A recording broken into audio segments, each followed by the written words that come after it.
This video is for those who want to remember the differences between monocot and dicot root in one study session and retain it for a longer time. When comparing monocot and dicot roots, picture two distinct blueprints. Let's start with monocot roots. Imagine slicing one open and finding a soft circular center, like a marshmallow squeezed into the middle. This is the pith, a spongy tissue unique to monocots.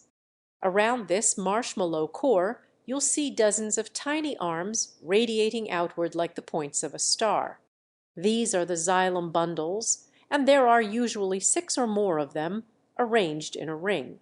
Because monocot roots lack cambium, the tissue responsible for secondary growth, they stay slender over time, never thickening like tree roots. Think of them as minimalist structures, simple, efficient, and streamlined. Now contrast this with dicot roots. Slice one open, and instead of a marshmallow center, you'll find an X-shaped structure right in the middle like a pirate's treasure map marking the spot.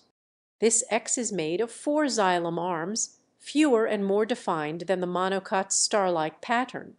The center isn't soft or hollow, it's completely occupied by the xylem itself. But the real magic lies in the cambium, a thin, flexible layer sandwiched between the xylem and phloem. This cambium acts like a construction crew, constantly adding new layers of tissue, allowing dicot roots to grow thicker and stronger over time.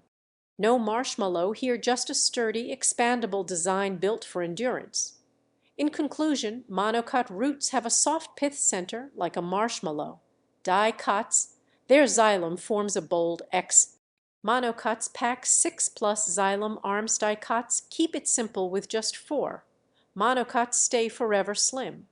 Dicots, their cambium ring lets them bulk up.